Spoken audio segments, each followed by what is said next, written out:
What's up, guys? Hey, I'm Dustin Ibarra. And I'm Greg Baldwin. And we're podcasting. Yeah! Yeah, man. Welcome to Good Things Are Happening. Man, it's good to be here. Good things are happening, dude. It's awesome, dude. It's awesome, exciting. Man. This is awesome because, like, we're doing this podcast and, like, good things are happening. And then it's like, I feel like we manifested this kind of. Yay. Here we go. Yeah, dude. Greg, it's been a bit, my friend. Yeah, man. I'm so happy to be here. I'm happy to be here too, dude. Yeah. Good things are happening. Welcome to Good Things Are Happening. I guess, dude, I had some amazing happen. I'm just gonna start off with that. What's going on? Well, I got engaged. What? I got engaged. I know. I knew that. Christy, old Dusty's off the market, buddy. Sorry, pal. I know that you were thinking I was holding out for you, but I no. know. I'm bummed, dude. It's okay. I'm sad, dude. We'll have a I side thought I had a thing. shot. We'll have a side thing, you know? No, but we got married. Or we got engaged, sorry. How did you ask her to marry you? Okay, this is great. This is pretty good. I tagged my metal detector out in the sand. I was like, hey, can you record me at metal detector? And she's recording. And then so I put the ring down, right? And she didn't see it. And I'm like, I'm looking for it. And I was like, oh shit, I lost the ring. Like for real. Like I really couldn't find it, dude. And so I brought out the pinpointer. I'm like, okay, where is this thing? And she could tell I'm freaking out. She's like, there's nothing there. I'm like, no, there's something here. There's something here. And so then I get it. And I'm like, oh, look, Christy, it's a ring. Will you marry me? And then boom. Yeah. Wow. Did you record it? Yes. Yeah, she recorded. And then I recorded. I had my camera on her too. Okay. Yeah. Was she surprised? She, you know what? She told me that she knew something was coming because I did take her to San Diego that week, and there was like, she knew. I guess I was like dropping kind of hints, you know, like be sure we got to go to San Diego, clear your schedule, you know. So she knew something was coming. You're an actor, dude. You're supposed to hide that stuff. Yeah, but I'm not a good actor. I'm like, what am I? I'm not Daniel Day-Lewis, man. Come on, I can play Dusty. You know? So she said yes. Wow. And we're getting married. That's great. Dude, it just got me thinking how like life's just gotten so good lately. You know, like when I got. I took all the other things out, you know, because I feel like whenever you're like drinking and using and stuff, it kind of puts a timeout on your life. Yeah. Like nothing can go forward. Because I was with Christy for like a long time. And I thought about marriage, you know, but I just never was like, oh, I'll get to it. I'll get around to it. It's a lot of I'll get around to it type thing. And I feel like everything's like picking up again, you know, where it's kind of like, it felt like it kind of left off, I guess, in a weird way. Do you ever feel like that? Like, well, so I've been, working around town, and a couple people have said to me, we were talking about you, and they're like, "Oh yeah, he's a killer. He destroys." And they're like, "Wow, thank God he's sober." Yeah. They're like, thank God he's great sober. I can be reliable now. You know, I show up and I'm not crazy. You know what I'm saying? Yeah. And I mean, you're doing so good, dude. Thanks, I'm so happy man. for you, man. Thanks, I'm bro. truly You too. happy for you. Thank you. But that's a good thing happening in my life right now. That's pretty much the main. Life is good, dude. So you're getting married. Now you're also getting a lot of tour dates. Getting a lot of tour dates. Tonight Show. The Tonight Show helps so much with that, man. It's just really cool, dude. Yeah. Good and then we got this podcast. Got the podcast, bro. Which it's awesome. Picking up some heat. Adam Carolla talked about it a little bit. Yeah. So we'll see. Just keep on bringing these banger guests, man. Yeah, we got a good one today. What's going on with me? Things are going pretty good. I have a show that I produce. It's called SNL Alums. Yes. And biggest show in town. It has been. Yeah, it's been amazing. I've had on Dana Carvey, David Spade, all the guys. I've talked about it in past episodes. But and then the past three special guests were Jay Leno, Sebastian Maniscalco, and Bill Burr. Oh, each one of those dudes could sell out on their own. You know what I'm saying? But my next special guest, my Netflix is a Joke festival show, my next special guest is a guy. What's his name? Dustin Ibarra. Oh, what? I heard about him. Is he still drinking? Yeah. That's what No, he's sober, man. He's doing great. He just you're lying. He just got engaged. What? Dustin? Whoa. So what happened was I was approached by a place. It's called Kookaroo. What's it called? Yes. Kookaroo. Kooky by Katie Corzola and Crystal Marie asked me if I'd be interested in doing the SNL show at this new club. So I went and talked to him. I was going to do it at this new club, and then I created it at the Improv. So I was like, I better go talk to Rita at the Improv. So I went and talked to her, and she's like, no, Greg, we got to, we created it here. Yeah. Let's do it here. So I said, okay. So she sent an email to Netflix, and then I get an email saying, okay, we're great. We're going to do the show. But he said the only night we have left available is Sunday. Okay. So I got the Sunday, but what I didn't bank on, and I've never done, I tried to do the Netflix's jokes, the SNL alums on a Sunday before, and it didn't work out because all the SNL guys are touring, and it's a travel date. Okay. So, that is, Sundays are a little bit like iffy because if you would have had Wednesday, everyone's in town and stuff. But you still got good people, So what happened? I've been real bummed about it because no Carvey, no Spade, no Nealon. Fred Armisen can't do it. Like all these guys can't do it because they're out of town. That's Mother's Day too, right? It's Mother's Day. Yeah. So it's a double whammy on booking. And so I've been real bummed because I only have Daryl Hammond, Jay Moore, Tom Arnold, Dustin Ibarra, and I'm bummed about this when it's like, come on, man, that's incredible, dude. Yeah, I get in that same spot sometimes. So I'll be thinking like, oh, what? I'm playing this room for this much. It's like, dude, you weren't playing shit before, bro. I know. You're happy to go to Saratoga, man. How can I complain about that, dude? You take that show anywhere on the road, and it's selling. It's selling. 500 seats. Yeah, man, 1,000 seats. So things are going good for Greg, but I'm really happy you're doing the show. And, thanks for having me, dude. Yeah, it's gonna be awesome, dude. Because I was having that feeling because I wasn't a part of Netflix's joke, and that was kind of like bumming me out. And I had those little thoughts, like, because I'm going to Vegas that weekend. I was like, oh, maybe there will be a massive earthquake or something, and then all the comedians will be taken out, and then I'm the only comedian on the planet that I'm selling out, and that's not a good way to. Yeah. You'll be back for this Sunday for the show. I will be back for the Sunday. All right, cool. It's at 7:00 too. Yeah, and you're gonna close because man, you're closing the show, and that was one good thing. And so I'm really happy about it. The other good thing that's happening is I've done a lot of jail work, and I speak in the jails and the prisons, and so. For a nonprofit that's involved in recovery. And I was asked to be the keynote speaker for the California State. It's called the H&I convention. Hospitals and institutions. Yeah, it's like it's a service arm of recovery. Yeah. And so I was asked to be the keynote speaker for the entire state of California. So I do that on Sunday, which is... That's cool. You know what, man? That's awesome, man. There's nothing better than that, dude. Yeah. You should bring t-shirts. You should sell merch. Good things are happening t-shirts. Yeah, good things are happening. Be like, hey, guys, come see me after the show. Pick up my CD. Yeah, I didn't play. I say play. I spoke at a halfway house a couple of weeks ago. How'd it go? It was good. Yeah. It was good, but I never know what to, because I didn't have one of those like bottoms where it was like, oh, I'm in jail and I'm, like I got to serve time. I didn't have one of those, but it's like, it's all a common same thing. You get drunk and then your life falls apart. And yeah, it was good. But I always do feel after speaking, I feel like it's kind of like a set. Like I'll get off and be like, oh, man, I bombed. Yeah. Like I could have done better, man.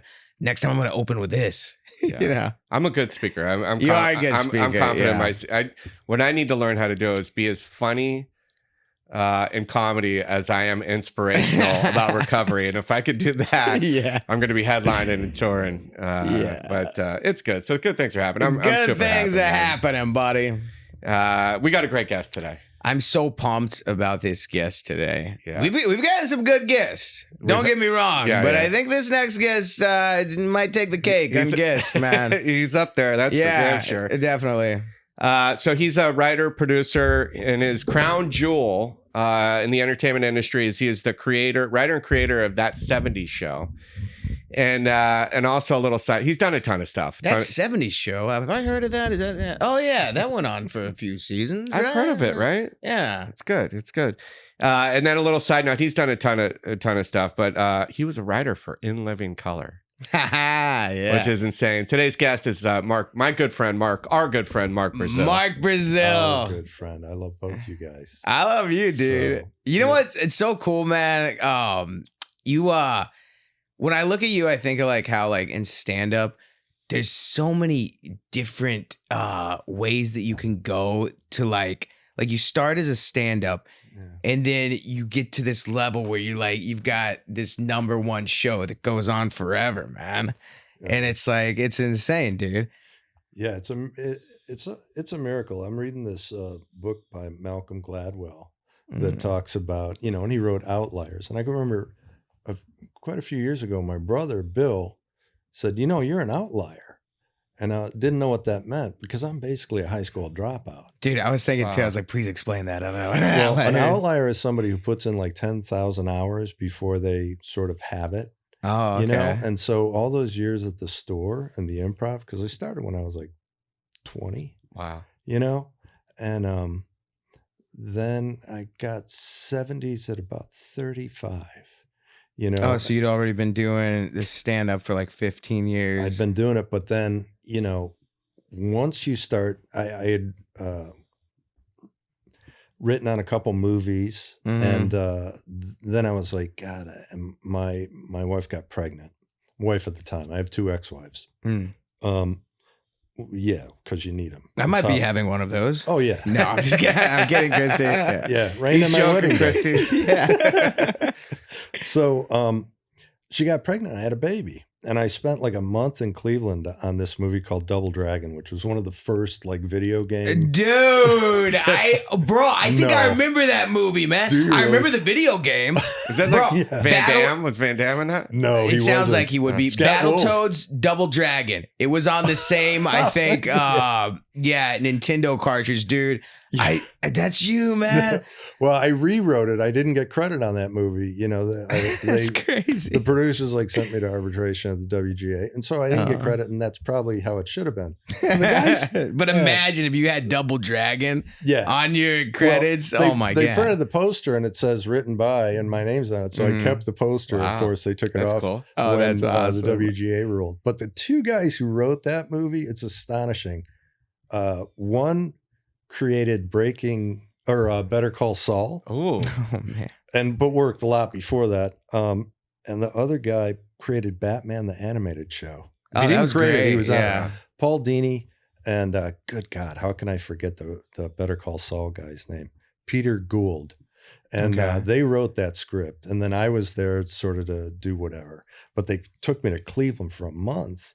And I was like, oh my God. When I got home, my baby was 4 months old. And I went, oh, damn, I missed a quarter of this baby's life. Wow. And so television, I had, worked on a couple films for Disney.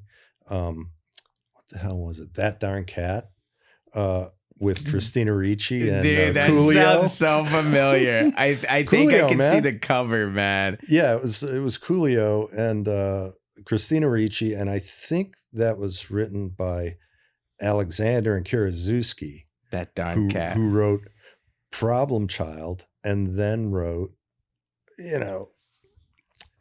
Larry Flint, People Against Larry Flint, Ed Wood. Oh, yeah. I mean, it's shameful that I ever touched those guys' writing. Wow.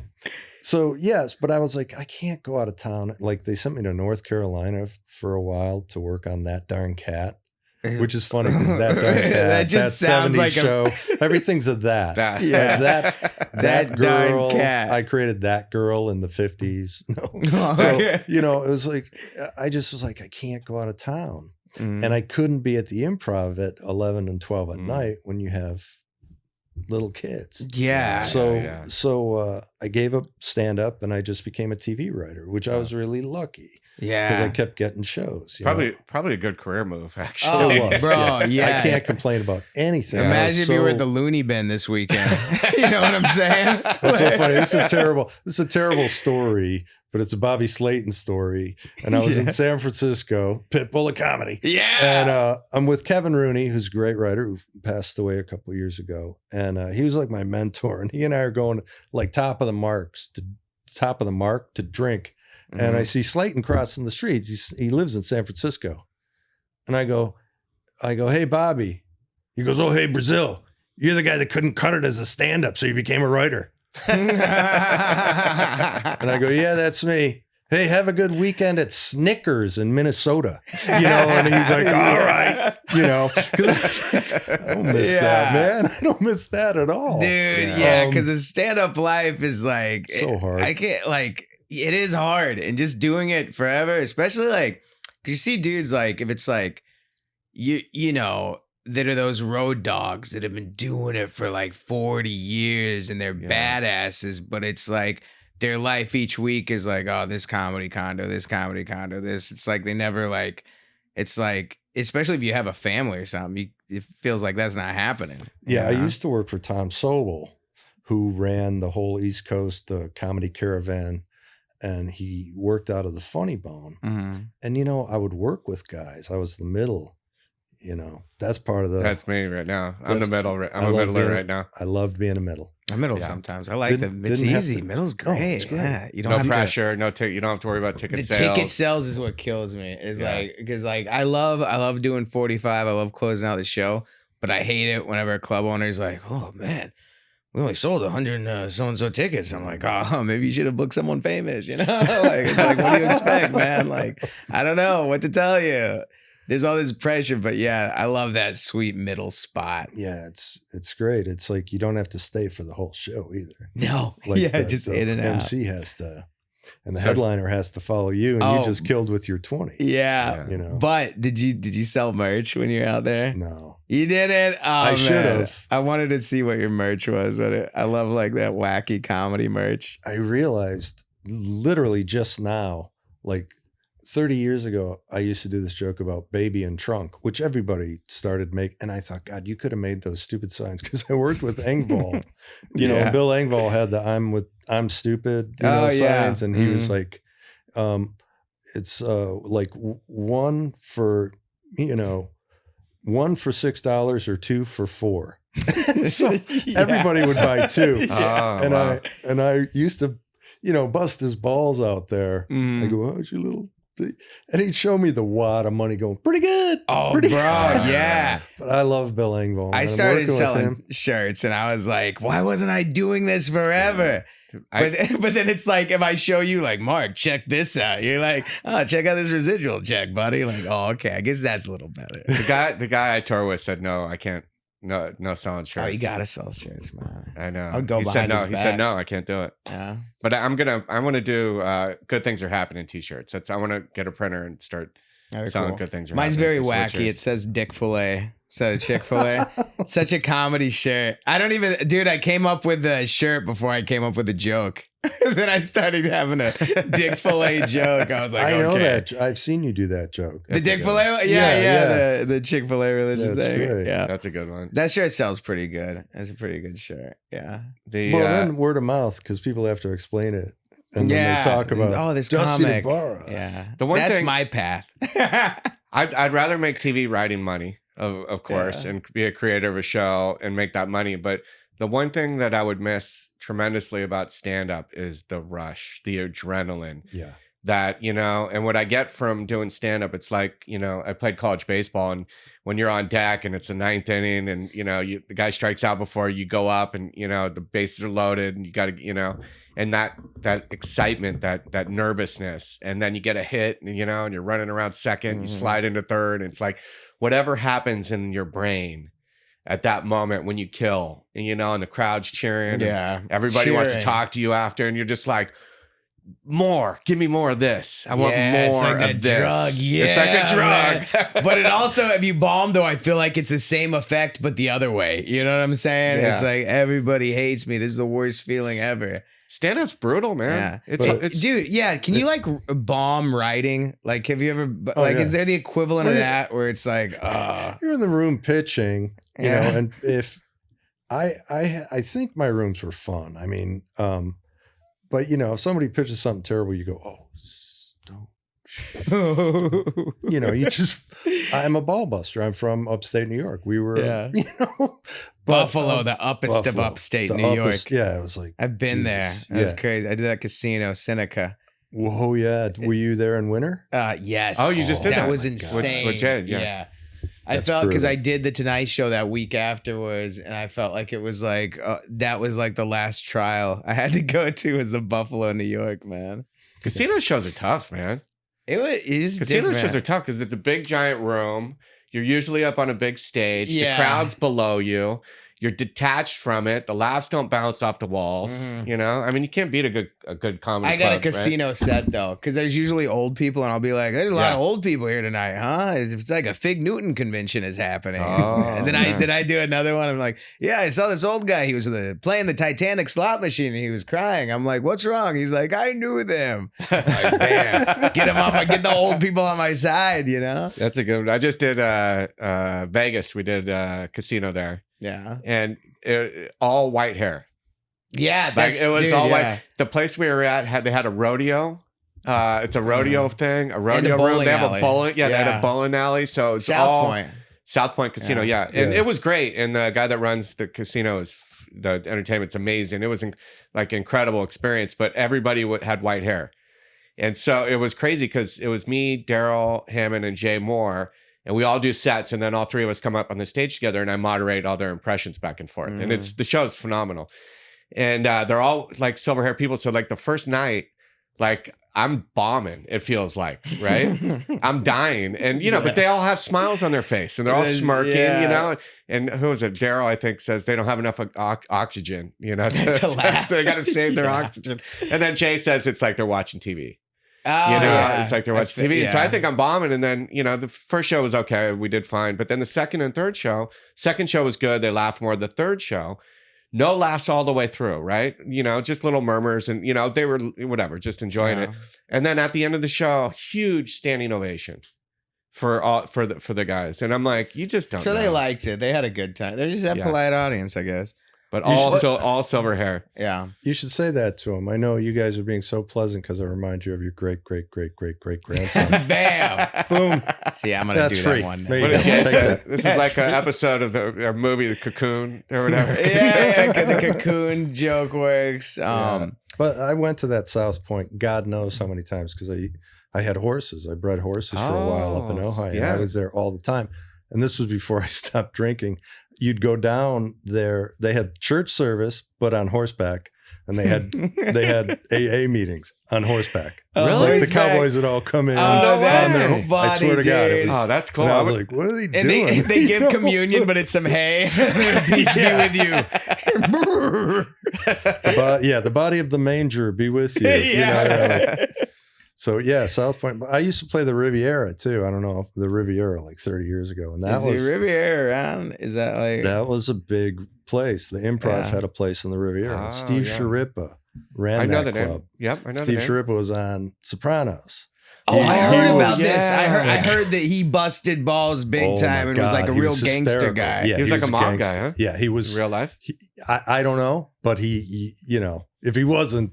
He was on the list, but because he was scary, he played Bobby on Sopranos, which was one of the nicer characters, nicer guys. And I was like, oh my God, that's like hysterical. So but when you came in, the first time you're there, he's like, look, you're doing 15 minutes. If you go over by even 20 seconds, I'm going to kick your ass and then fire you. Whoa. Because they're not here to see you. Like that show was clockwork because they didn't want them in that room. They wanted them out there.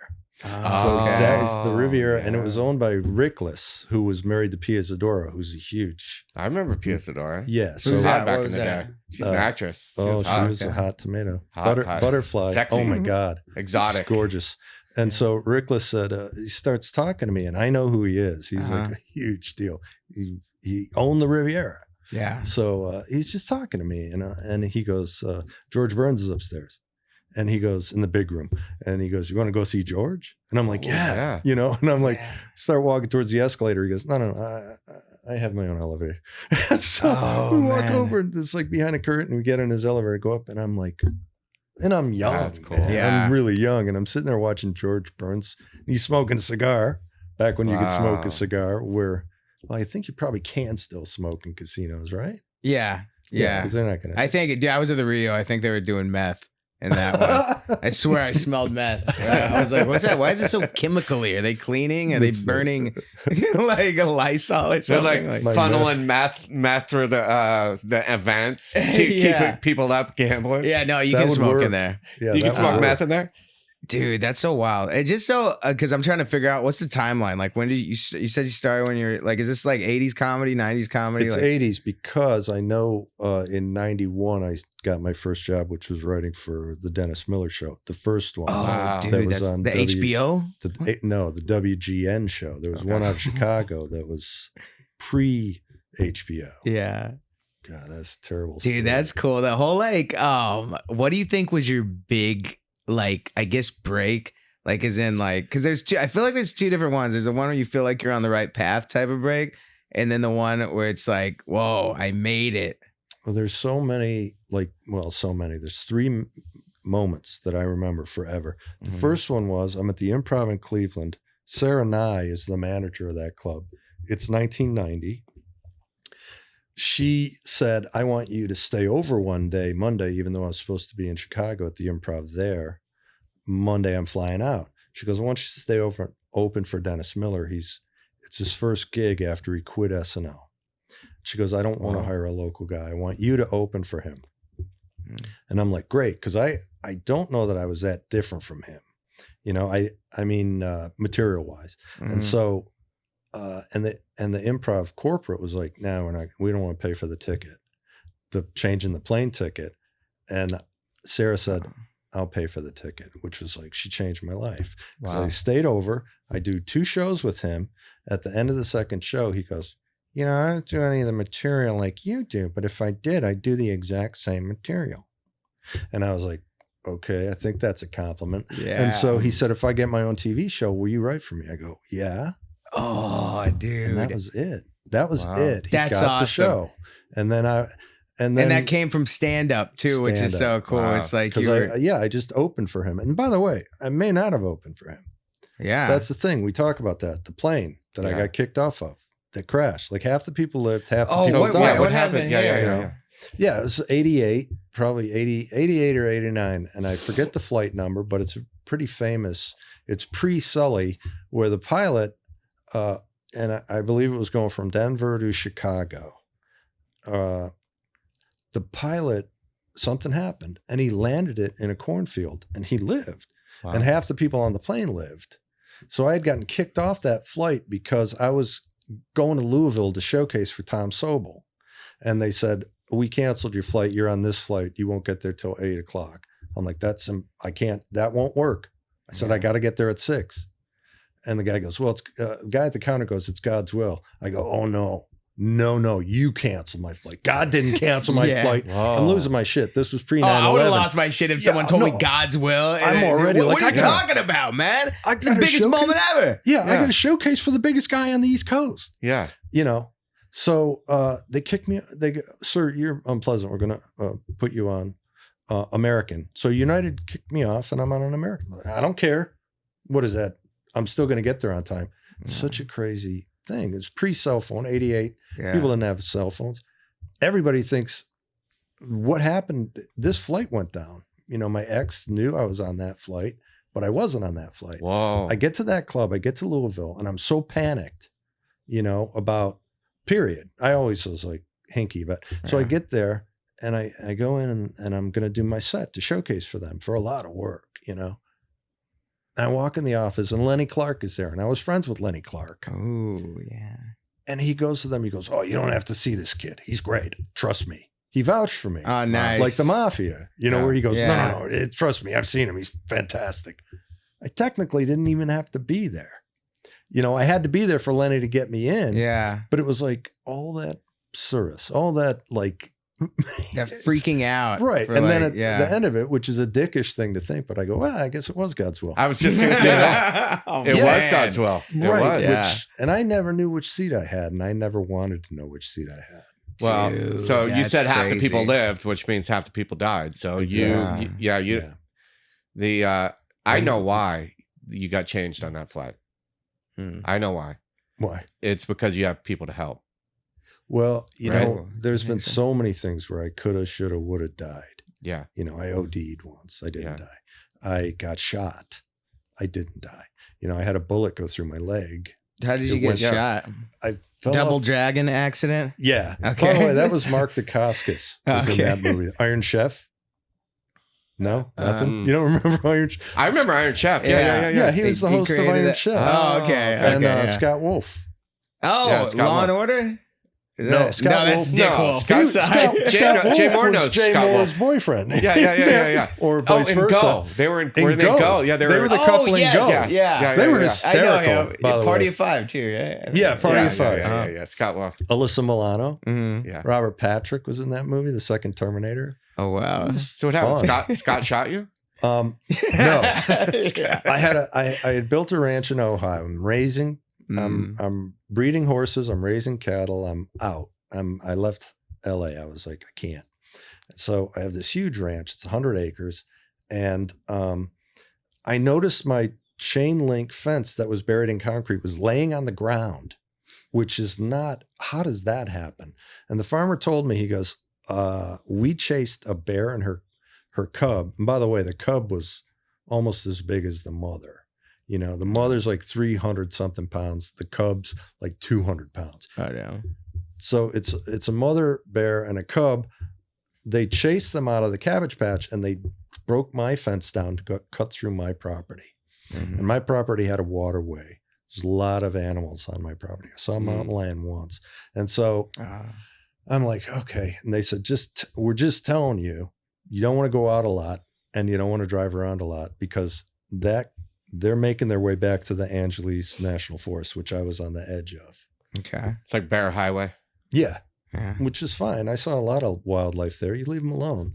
And I go all day. I'm like taking my dogs out one at a time. I got like 6 dogs. I'm taking them out one at a time on a leash. It's like midnight. It's raining. It's super cold. One dog has to go. Rita. Oh, Rita. Oh, that dog, Rita. God damn it, Rita. There was something. I don't know if a dog can be on the spectrum, but Rita was on the spectrum. She'd never look at you, and she wouldn't let you be affectionate towards her. She was just like a lunatic. Sounds like my ex-girlfriend. Yeah. So, she was on the spectrum. Was she? It happens. So it's like really late. It's raining. It's cold. Rita has to go out. All right. Put the leash on her. But I also know that bear's out there. I also know it's pitch black. I have no lights on. I have one porch light because you can see the sky when there's no light pollution. And so I take a Sig Sauer P220 45. Oh, a 45. That's a higher caliber round. It's a big gun. Yeah. And by the way, it's a bear. I don't want to shoot a bear, but I think, well, the noise might freak it out. Yeah. But those guns are not, they were like banned by the Highway Patrol because they misfired.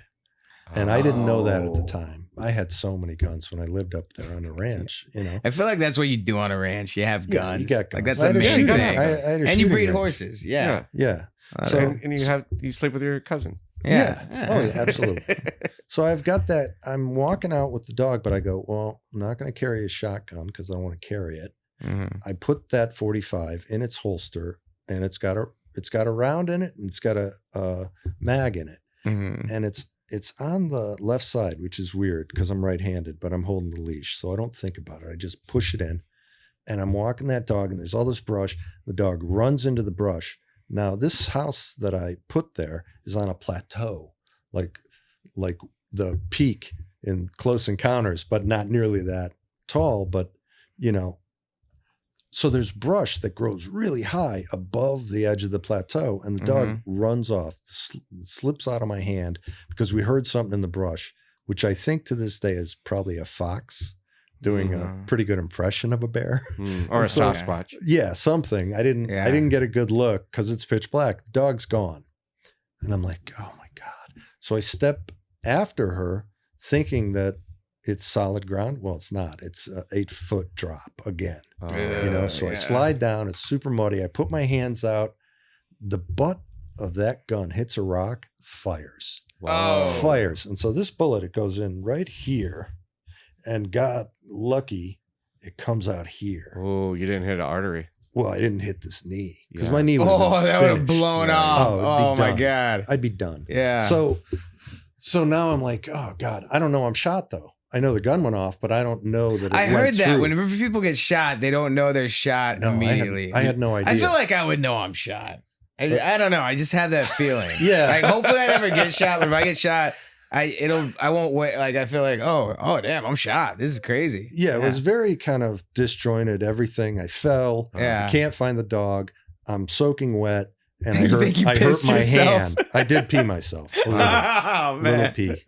So I climb back up. By the way, my ex comes out on the porch. You shoot a 45 in a valley? Oh my God. It's loud. And she's like, what are you doing? Because you don't hear a gunshot at midnight while I'm outside with something. Yeah. Mm-hmm. And she knew about the bear too. So I'm like, nothing. I'm climbing up this muddy hill.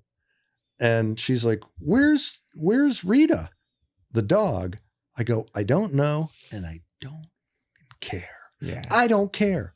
Because I hope the bear ate it because I'm blaming her for me getting shot. Yeah. And so you know by this time. No, Okay. I don't know, but I'm still pissed at her immediately because she ran off. Yeah. And I can't catch her. I can't get her. And God knows where she went. So I climb back up to the top of the hill and it's raining and I'm freezing. And I go, I feel something here. And I go, oh, that's warm. Yeah. I'm freezing and this is warm. But I don't know it came out. I just think, oh my God. So I go in the house. Did I shoot myself? I shot myself. Wow. That was my family's nickname for me was Plexico. After that, because of Plexico Burst, he shot himself. And we're from New York. So wait, you weren't in a strip club. I think it was in a strip club. No, right? I wished I'd been in a strip club because that would have been a pretty cool story. Oh, you shot yourself, so Mike. That's crazy. I go in the house, I lay down, I tie off both holes because I notice, there's another hole. My pants. I've seen movies. I could imagine I rip my shirt off. Because I know an ambulance isn't going to be there for an hour. Oh, that's right. You're in the country. Yeah, I'm so far away. And so, I lay on the ground and I say to my ex, I go, we have to be like Hannibal Lecter calm when he's beating the guard. I have to bring my heart rate way down. And so I have to be as serene as possible. So, because I don't know how much blood is going to come out of either one of these. And you can't tie them super tight. I know that much. We all saw movies. So I lay on the ground and I put my feet up because I know that's another thing you do. And she is not calm at all. She's running around. She drives down to open the gate, gets my Jeep stuck in a muddy ditch and has to climb back up, get another car. To be calm, a lower heart rate. But seriously, in moments like that, all kinds of shit can be going on around me. And I'm just like, okay. Because I knew when bad things happen, I go to that place, the calm place. Yeah. And so finally, the punchline is the cops come in, ambulance comes in. I had set the 45 with the mag out on the kitchen table. Mm-hmm. And the cop walks in and he looks at the gun. He goes, so what happened here? And I point at my wife. I go, she shot me. He didn't think that was funny. She was furious. I bet she was. And she goes, he's a comedian. He's an idiot. And the cop starts laughing because they know I'm full of shit. And now you're making people laugh, so your heart rate's going up a little bit more. Man, I'm bleeding now, but everybody's laughing. But it's worth it, I'm killing anything for the laugh, right? Yeah, I'm killing. I got shot, but I'm killing. Now let me ask: were you already planning that out when they get here? I'm going to say this is going to be so fucking funny. No, it just occurred to me because I was so pissed at her, but I was suppressing it. And Irish Catholic from New York, you say the worst thing you can think of. She shot me. Okay, seriously, guys, I'm dying. I should have kept it going. She shot me. Did you ponder death when you were bleeding? Oh yeah. I mean, I thought, okay, were you okay with it, or were this could go? I'm always okay with it. I've been okay with it since I was a teenager. Yeah. Mostly because I grew up in a place outside of Lilydale, which is a psychic capital of the world. And it just was the psychic capital of the world. Yeah, you look it up. They had a movie about it on HBO. Happen? Well, they all moved there. Oh, it's a community. Okay. You have to be that to live in this community. It's like a medium, right? Yeah, medium. Mediums, yeah. How do they prove that you're like? Is there a test you got to do? Yeah, you have to meet with people, and there's a movie about Lilydale, and so I went to Lilydale, and I was like 17, and this woman told me all this stuff about my grandfather. She said, Jim's here, and I'm like, I don't know a Jim. Well, I knew a grandpa. And so she told me all this stuff that only my grandfather would have known that I didn't know. So when I get home, I talk to my mother. I go, did Grandpa work on the subway in Buffalo? Yeah. Was his best friend named Charlie? She goes, yeah. Oh. Was he mad at Charlie because Charlie was in love with Grandma? She's like, where are you getting this? And I told her. And of course, we're Catholic. She freaks out. But that made me realize, this is just a stop. There is no end. You could have 1,000 people in you. I don't know the answer to that, but I just know this isn't it. So I feel that way too. I'm like, I try not to figure it out because that's a big thing. Like, I feel like people have been trying to figure out what happens forever. There's always been religion and gods and wanting to know the afterlife. But I'm like, I'm not going to figure it out. I'm just some dude. Like, I'm just going to wait to see what happens. I know something does happen.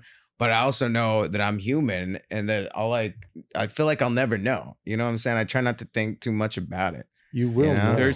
I will know? One day. One day. But even then will I know? Hopefully a long time. Hopefully a long time for now. Yeah. But I used to be... I'm not as comfortable with death as you old motherfuckers. Come on.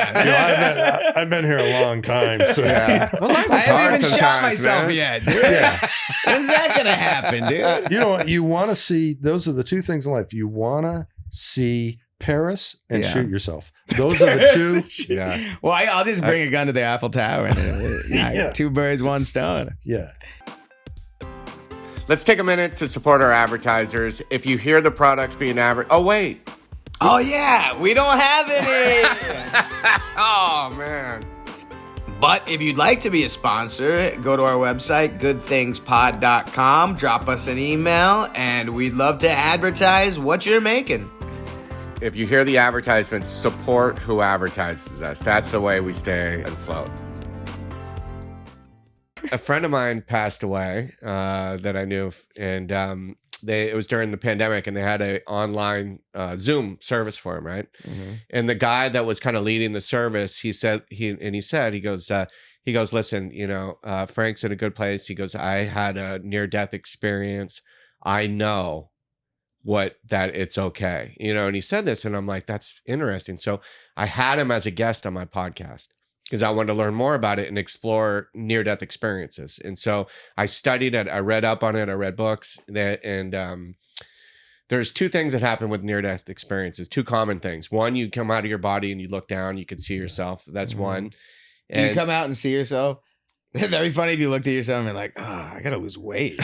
Like when we see ourselves on these videos, like, sit up straight, man. Yeah. I'd look at myself and be like, you know what? Okay, take me. Let's go. I'm ready. Just give me those heaven abs. Just look at the bags under my biceps. eyes, dude. Yeah. I'm going gray. I'm going bald. Let's go. Let's just get out of here. You're going to shave me before I go in that coffin. Yeah, right? Come on. I don't want to look like a bum. So that's one. And then the white light experience is where they have this white light, which is an overwhelming sense of love, that's indescribable. So I had him on my podcast and I asked him his experience. So what happened was he was on a water slide and he hit his head. He fell off the slide and he flatlined. He died.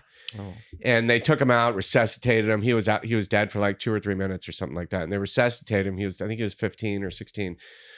He ended up going in a coma and he survived, right? But what happened when he had a white light experience, and he said when he died, he went to this white light, and he said the feeling of love was indescribable, and it was the calm and peace, and it just this incredible, wonderful feeling. And an old man came to him, and he said to him, "Hey, it's not your time yet. You have to go back." And he said, "Okay." And he went back. Next thing you know, he wakes up 3 weeks later from a coma. So he remembered that experience his entire life, never forgot it, and wow. And he almost died on the water slide. Yeah, so he died for worst, dying on a water slide, especially because in the casket they'll have your arms like that. That's silly. So, they didn't have to embalm him. So much water went in his butthole. Cleared everything out. So I was hoping you'd say he lived, just so we could say that. He lived, and about years later, his mom died, or his parents died, or mom or dad, and he's going through the old photographs, and he came upon the old man that he saw in the white light, and it was his great grandfather who he never met. Oh, wow. Yeah, there's a lot of astonishing stuff. That's weird. You know what? I don't know my dad's side of the family. They're Mexican, though. So I'm wondering if that happens to me. There's just going to be an old guy speaking Spanish. And I'm like, no habla español. I don't know what you're saying. He's like, nada, ahora. I'm sorry, man. Hey, cabrón. Cabrón. I don't. You're like, what do I do, man? Yeah. I read this story, and there's a magazine called Fortean Times that blows my mind. It's from What's London. it called? Fortean Times. Oh, okay. Fortean. Look it up. It's bizarre. But there was a story in there about those experiences. Yeah. And this woman saw herself above her body. Yeah. But more than that, she literally left the hospital. And she said when they brought her back to life, she goes, somebody left their shoes on the outside windowsill on the 3rd floor. And they're like, what?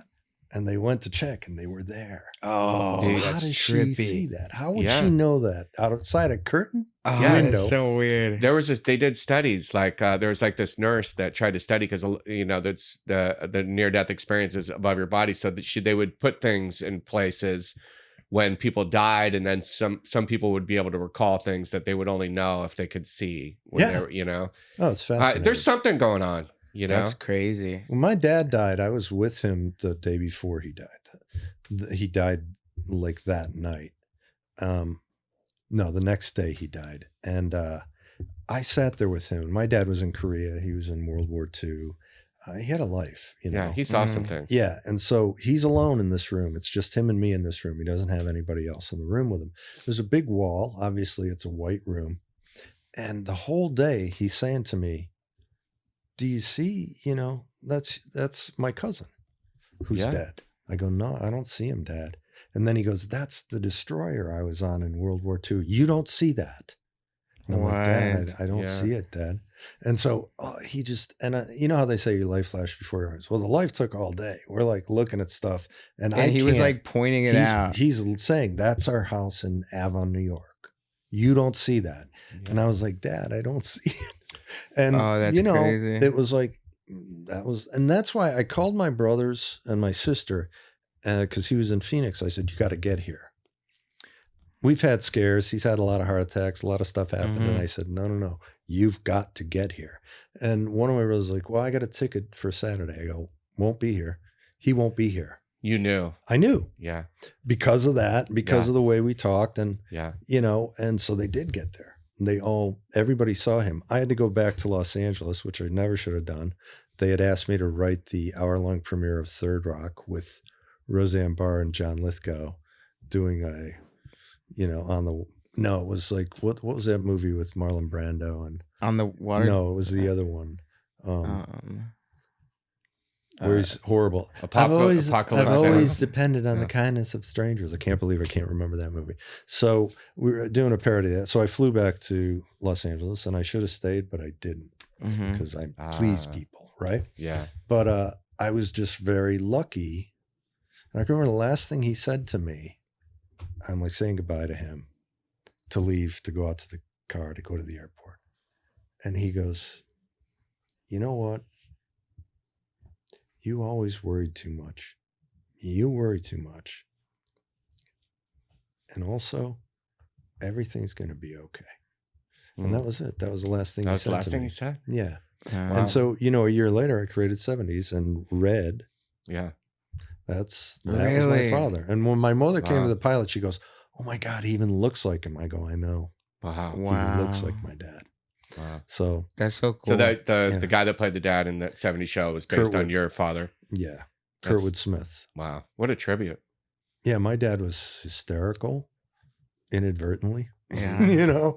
But he was a great guy, such a great guy. What a great! Did he say dumbass a lot? You know what, he didn't. That was something that Jeff Filgo told me about. That his friend's dad, like the guy goes, did something really stupid, and he goes, I don't know, Dad. I guess I just got bad luck.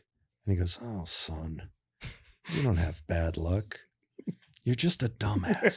And I was like, God, because you think there's some fucking sitcom moment coming, and it's like, no, there's not. You know, we don't do those here. Yeah. There were so many things in that show that were just different. I loved it whenever they were, and it took me, because I watched it when I was young, and then it took me forever to get the part, like when the camera's going like, oh, they're smoking weed. I didn't know that for like ever, man. I just thought it was a neat little, oh, they're hanging out in the basement. That was actually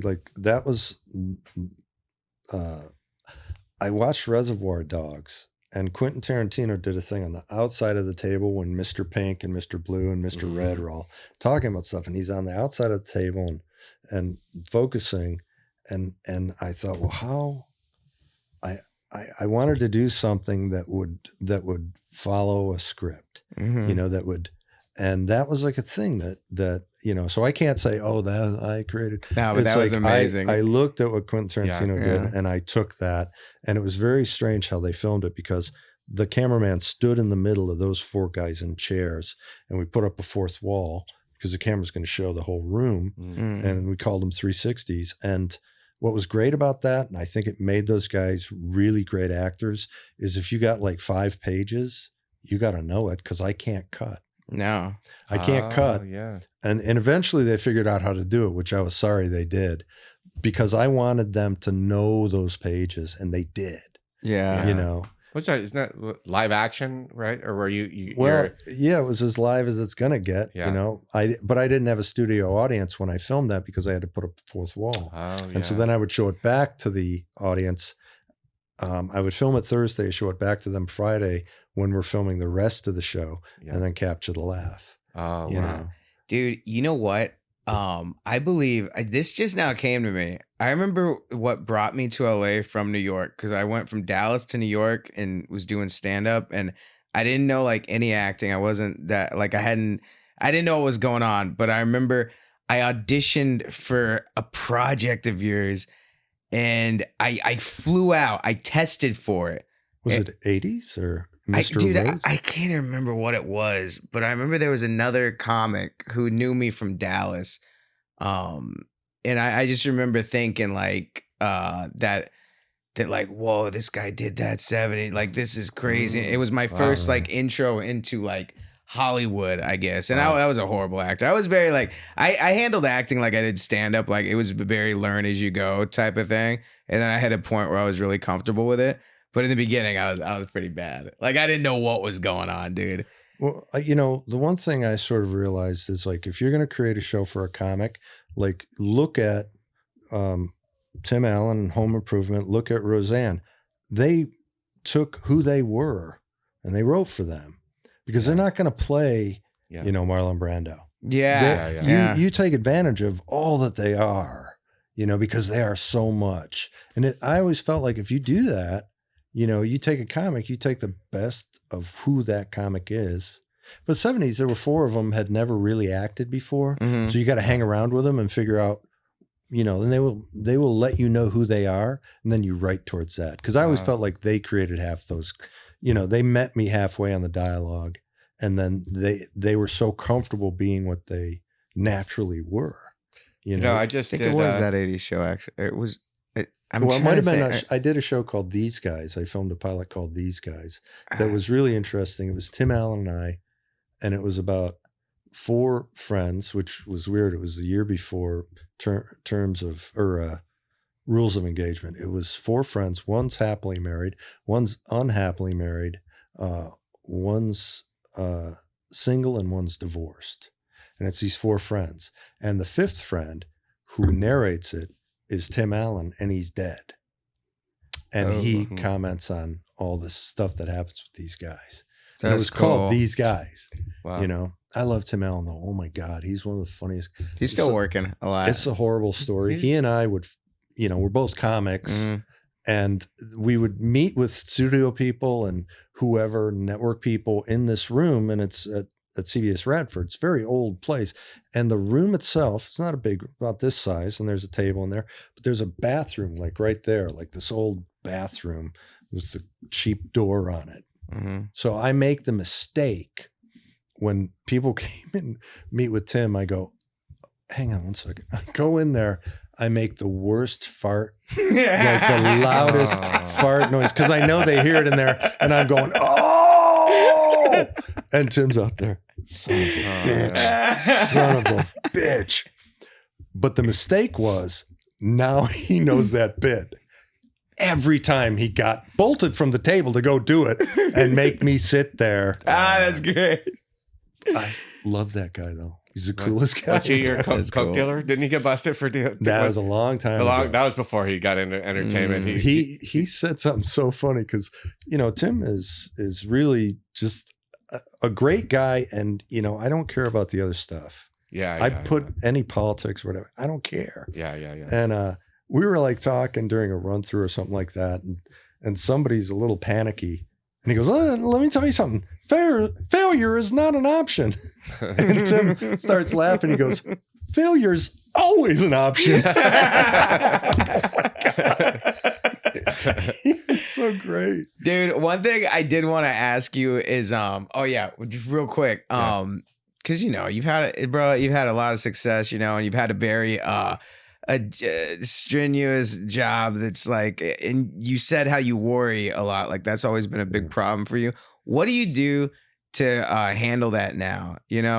Are you still a worry or do you have coping mechanisms?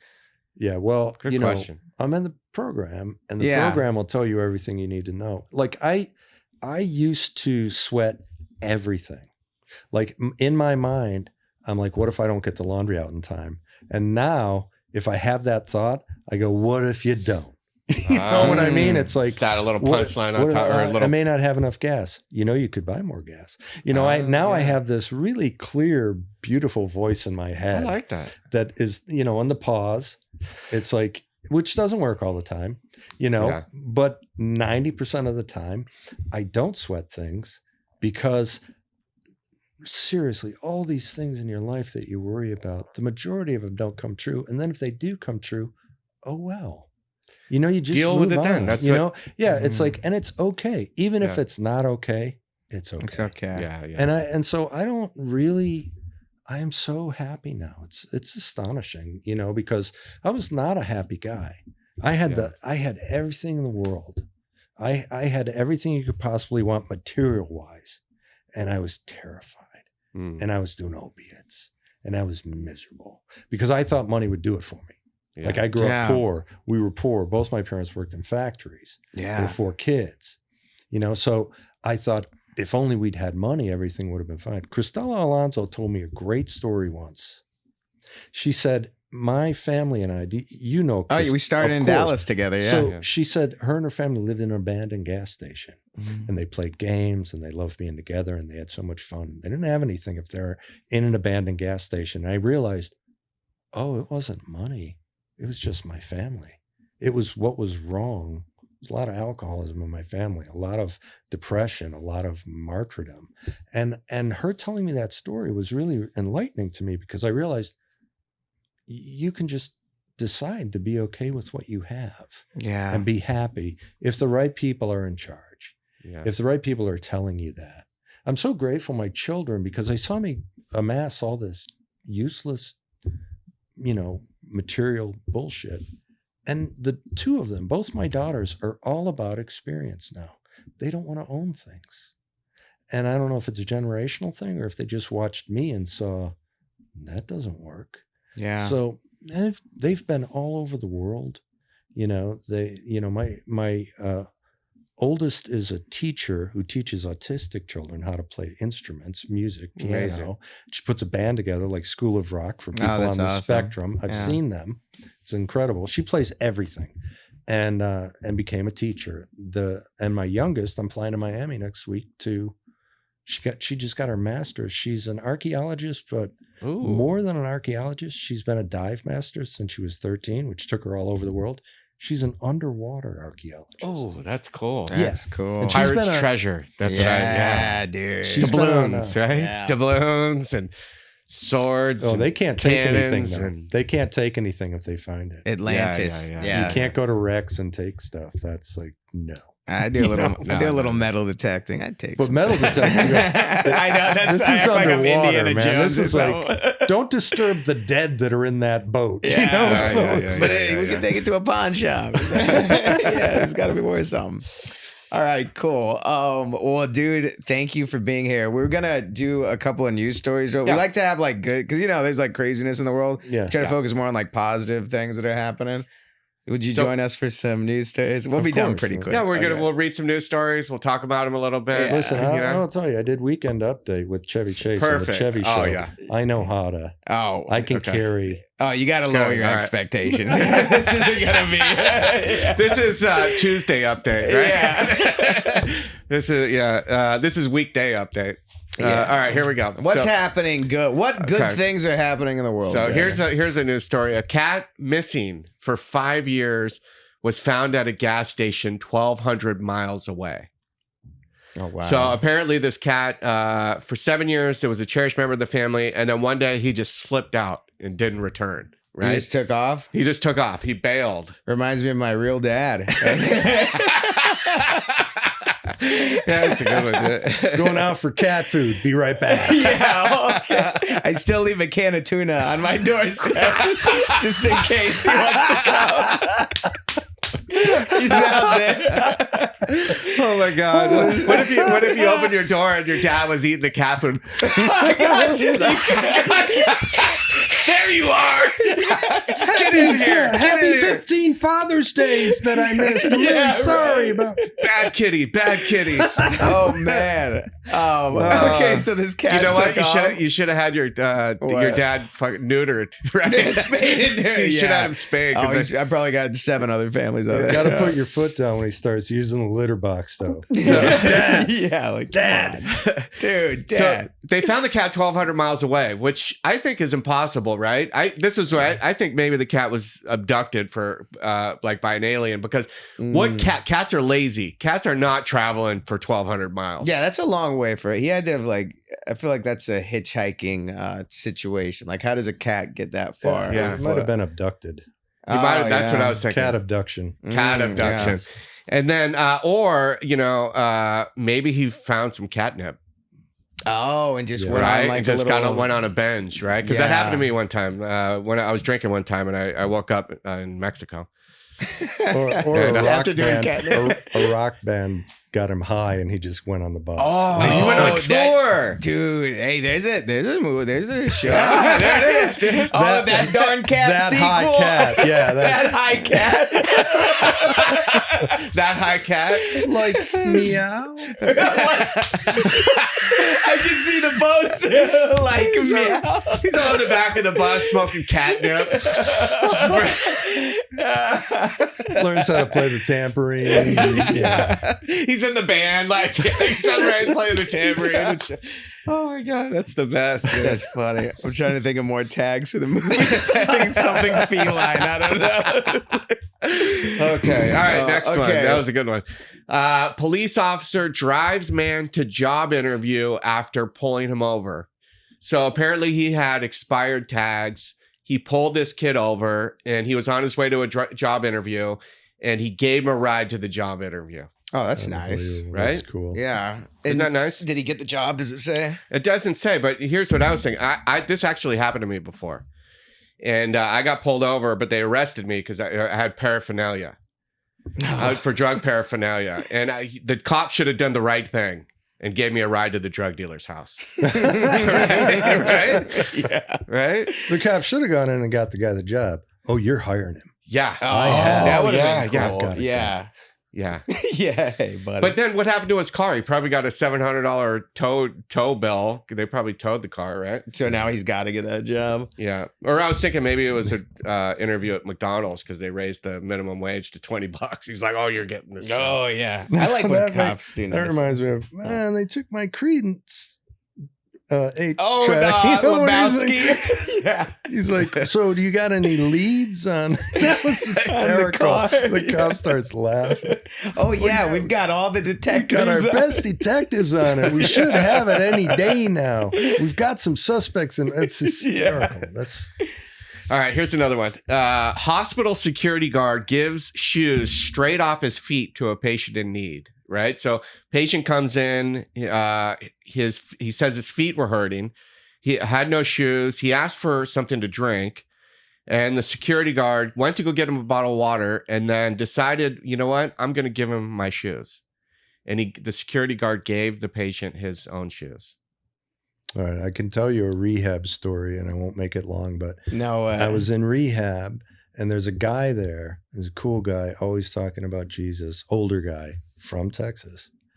And he says, you seem real uptight and angry. And I go, yeah, I don't have any socks. Because I didn't have any socks. I don't know. Should have worn socks in there. Yeah. You know? And he goes, well, I got a brand new package of socks. And he gave me half the socks. He doesn't have anything. That's a big deal. And then he goes, so what did you, I go, I OD. And I go, what did you do? He goes, well, same thing. I just knew I was supposed to be in here, but I've been institutionalized before. And he got busted for stealing socks.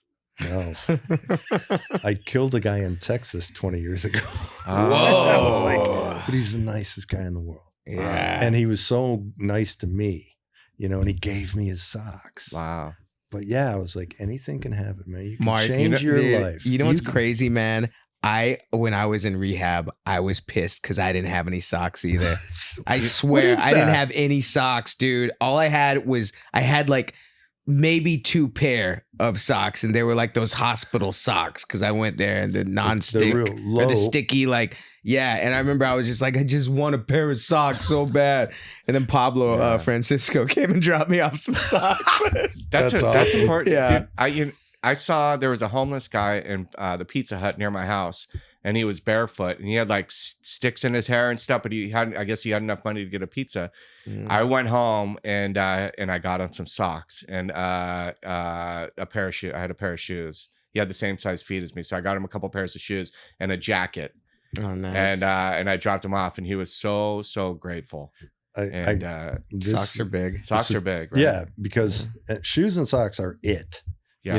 When you're out there was a guy, Christmas time, I'm driving around. This was way before I got sober. I'm still like, I'm driving around though at Christmas time. It's freezing out, and I'm handing out blankets and $20 bills to people who were out in the street, and I also have coats that I'm not going to wear anymore because I bought tons of shit and I didn't wear it. And I was like, and this coat is a Scotch and soda lambskin, beautiful like winter jacket. And there's a guy under the highway by the Hollywood Presbyterian Church, which was a church I used to go to. And there's a guy under the highway, a little, short guy in a sweatshirt. And I go up to him and I startle him because I go, hey, and he goes, oh, like that. And I go, hey, do you want a blanket? He's like, oh my God, yeah. And then I give him money.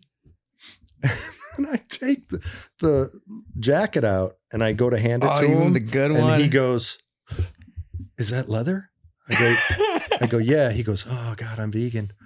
And I was like, that's conviction. Yeah. That's like, you're freezing. And I know he's freezing. Is that leather? But he's like, oh my God, is that leather? He won't take. And I go, look, I got a sweater. He's like, okay. But he wouldn't take the leather jacket. And I was like, how do you... those principles on the street. Yeah. He has those principles. Flash forward to 4 a.m. He's freezing his ass off. He's like, where's that guy with a jacket? Yeah. No, it was already night. That's probably why I scared him. Oh, because who's out there in the middle of the night going, you want some shit, man? I'm a good doer, do good. Christmas. Happy Christmas. It's like fucking idiot, just scaring homeless Here's people. what I want to know. The security guard that gave his shoes out, what did he do for the rest of the shift? He just walked around with no shoes on. Yeah, he had those hospital socks. It's a great story, though. That is a good story. That's nice, yeah. All right, here's another one. Let's see. In Canada, this is in Canada, anonymous $1 million donation goes to reducing MRI wait times.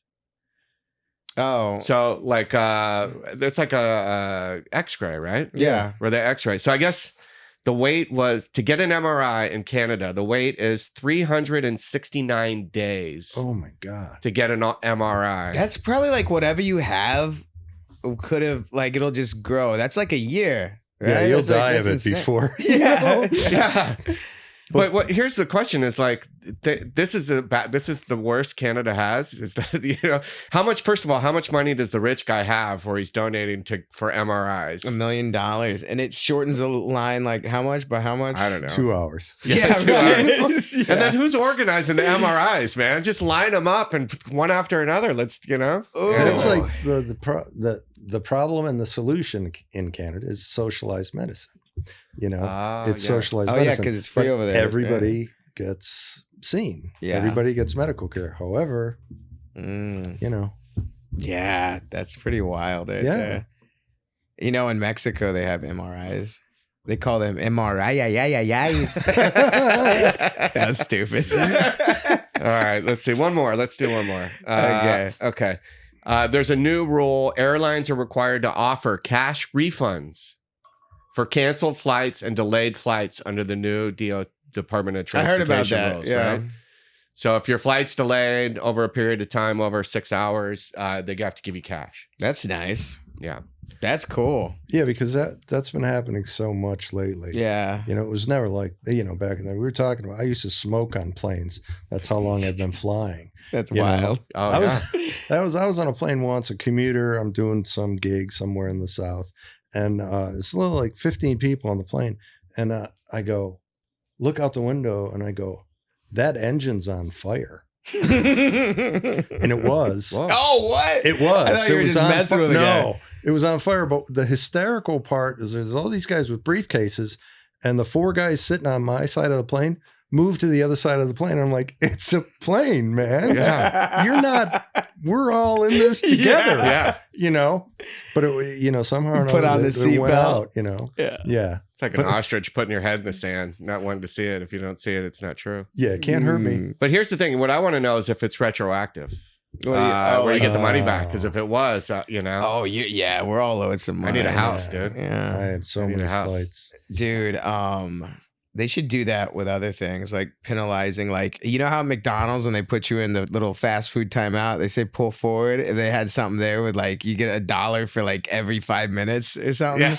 Yeah. Like French, like they take that off whenever they're going to like run your food out to you. Yeah. Well, McDonald's should give you a free echocardiogram. Man, because that's like a Mick MRI, a Mick RI. You're right. You're right. They should be in the. It'd be a lot smoother, right? You need That would be. Mick heart surgery. Mick bypass. McMRI. Oh, that's fun. That's good. All right, Nice. that's Dude, well, Mark, man, thank you so much for coming, dude. I love you, man. It's always great seeing you. You're the best, dude. Yeah, dude. Always a great example of just like not only stand up, but just like and where it can lead, but just living a good life, Yeah. It's a great life. Yeah.